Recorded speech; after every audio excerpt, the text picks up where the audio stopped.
Hi everyone, welcome to Hi, SWA. Hello, I'm Eric. and I'm Kevin.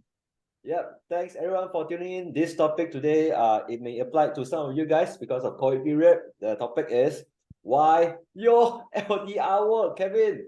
All right, so I know Kelvin in COVID period actually, and actually our work start with long distance.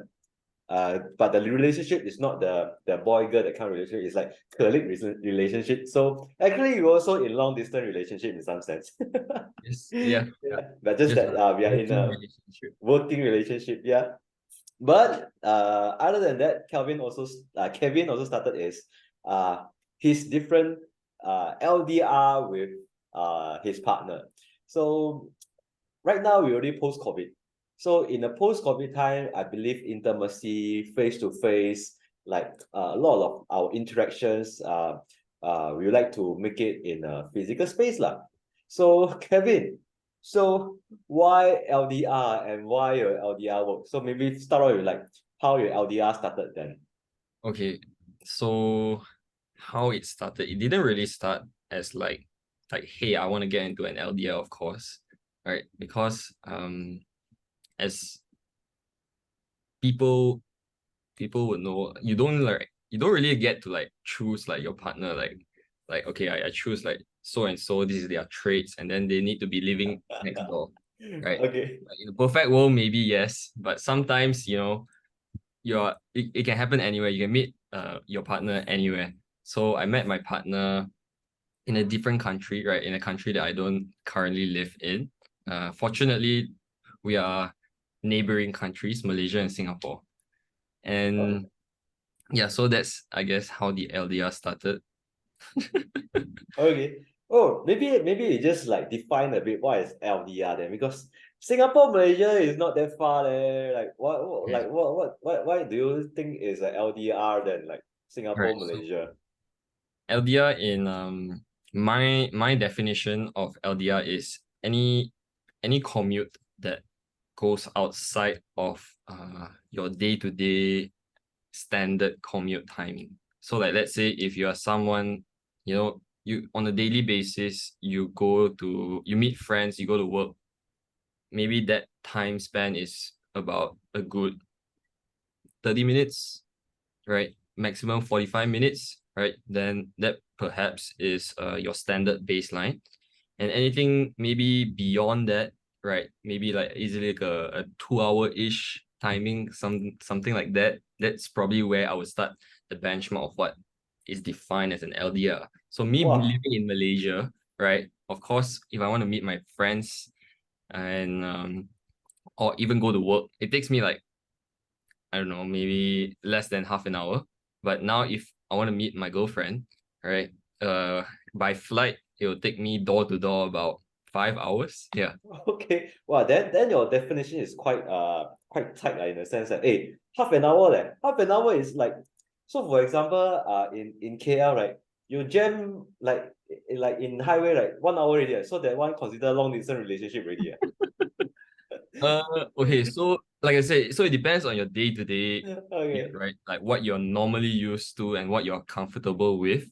So I think even 1 hour normally, like I personally avoid things that goes beyond an hour commute for myself because I feel like, especially in KL, that feels a bit too much for me. I know some people do take like about 1 hour or easily 1.5 hours to get to work, right? But fortunately, that's not me. But I Okay. guess for those people, maybe 1.5 hours, if that's normal to them and they take 2 hours to meet their partners, then I guess that doesn't count for them in my definition. Yeah. Okay, so right now I can understand people in Singapore, one stay in East, the other stay in West, they consider themselves as a long distance relationship. Okay. So I guess like by your definition, it do stand as like LDR. All Yeah, right. because normally, let's say I don't know, east to west by standard public transport will be about a good 2 hours ish or so. I think 1.5 lah. 1.5. Okay. Yeah, and Yeah. if they normally like let's say meet their friends or even go to work being like less than 1 hour, that borderline LDR maybe. Okay. All right. So Kevin, share us like how you make your LDR works then. How I make it work. Right. So I guess I will look at it more so on how I make any standard relationship work, right? Other than the fact that it's long distance, right? Because the way I look at it is that um other than being able to physically touch your significant other, right? You are definitely able to spend time or at least show your affection for one another, right? In all the other ways that you can think of, especially nowadays with technology, right? Video calls like what we are doing right now, right? You definitely are. It's definitely much easier to you talk, right? First of all, last time in the past, what if you want to like, if you have a your partner living in another state, maybe you need to send mail by birds or pigeons. Right nowadays, you at least can have a video conversation, or some companies are exploring the metaverse idea of like having characters so that you can feel your presence. So the constant communication, I think that's one very important key, right? Being able to like always communicate, because that also applies in non-LDR relationships. If you don't constantly communicate, then what really is the point, right? And maybe looking at how you guys spend your time together, right? Looking at things like having proper plans on, like, when you guys are meeting up next. Looking at your short term plans, right? Like things that you guys can look forward to doing next. That's also, I guess, one of the important things to look at, because if you guys are not really making any plans, then you guys somewhat become pen pals. Yeah. Okay, but like when you say like constant communication, like what do you mean by constant communication? Like people like wow, every other hour make a call, like every other hour need to text, and then when you text need to immediate reply. So wow, like isn't it like a bit clingy? And then like wow, how do you manage those kind of constant communication then? All right. So constant communication, I would put it at a level where it's comfortable to both parties, right? And every relationship is different, right? Some people maybe uh texting each other every other minute is what they are comfortable with. Some people maybe every other day is what they are comfortable with. So yeah, I guess both parties need to find like the pace that they are both comfortable with. And there's of course no one right formula for any relationship. And as long as both both sides are comfortable with the pace that they are having, then I guess, yeah, you communicate that pace also Mm. to see if both are happy with that. Okay.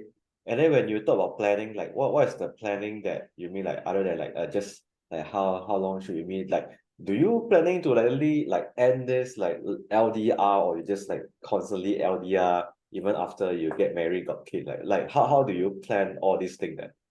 Yeah, so for plans, usually it's it's both like the big and the small plans, right? Because if you just have consecutive small plans, then it's kind of like you're just, I mean, what difference is it like than just having like a couple of friends constantly planning to go on like travel trips, or like, Mm, birthday parties and things like that.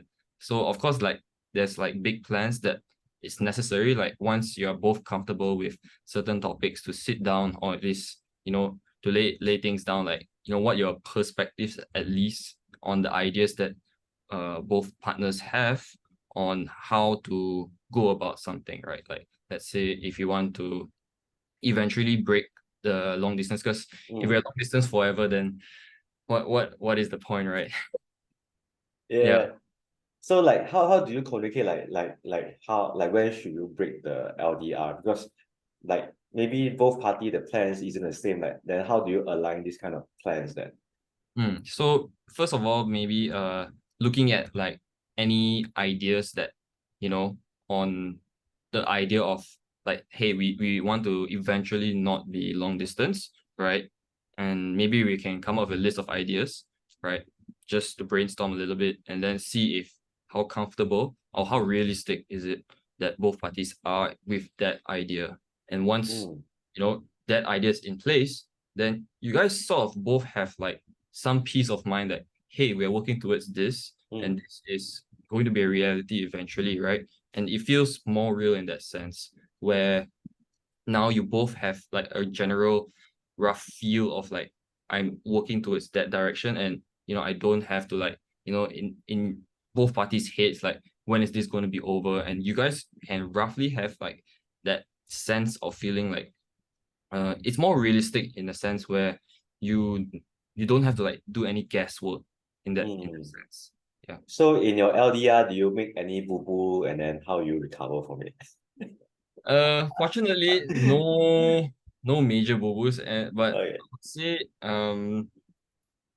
I would probably, if I were to, if from the top of my head, I would say probably go about it the same way that you would in a standard relationship. Of course, you can't have the element of touch where it comes to like hugging, right? Or like maybe that, if that comes into play where it's like a commonly used approach on consoling your partner, then you have to like think of other ways, right? It's definitely harder, right? Because especially if talking about like love languages, and if one partner is heavily into touch, right, on like from in their at the top of the list, maybe like top two or something like that, then can always remember that there are the other four languages, right, to that you are able to definitely touch on remotely, right? Because those definitely you can do even in long distance. So like with your experience in like having LDR, for anybody who like to start LDR, how would you stop them for not doing it? Yeah, so what's your kind words to them? I wouldn't really say it's not something that will stop people from doing it. I would say because you can't help it, right? You if you feel like you find like the perfect match for yourself, and let's say this perfect match is a distance away, but at the same time you see that there is a possibility of being permanently physically together, then why not, right? And if you were to get into it, I guess both parties definitely needs to be independent enough, right? That's the first thing, right? Because if you are not capable of being independent to a certain degree, then it definitely can get at you, right? And trust, yeah, probably trusting each other. That needs to definitely uh you definitely need a lot more trust for long distance relationships. Without that, it definitely won't work, I guess. Yeah, I mean, even in a normal relationship, you need trust, right? So Yeah. yeah, I guess it's the same. Okay. So thank you, Kevin, for joining us in this LDR discussion. Having me. So for those who are in contemplation for to whether start this LDR, I hope this gives you some glimpse of like what you should do and what you should not. And then obviously building trust in any type of relationship, whether short or long, is the key of like building a good relation. So if you have any comment or ideas to make LDR better, comment below. Maybe Kevin would like to know more. Or if you have any like comments that you thought LDR is not suitable or anything, also let us know at the bottom. In any case, this is our second episode of Kevin. So in our last episode, we also said like actually we had recorded this already, but too bad our sound qualities have been really haywire, so we got to do this again. So thanks Kevin again for like doing this for the second time. So if you like to listen to anything about Kevin in terms of the LDR relationship, or even his entrepreneurship journey, and anything you want to learn from him, just let us know. Maybe you can invite him again back to our channel. All right, thank you everyone. Don't forget to hit like, subscribe, and then we'll see you in the next episode. Thank you everyone. Bye bye. Bye. Yay.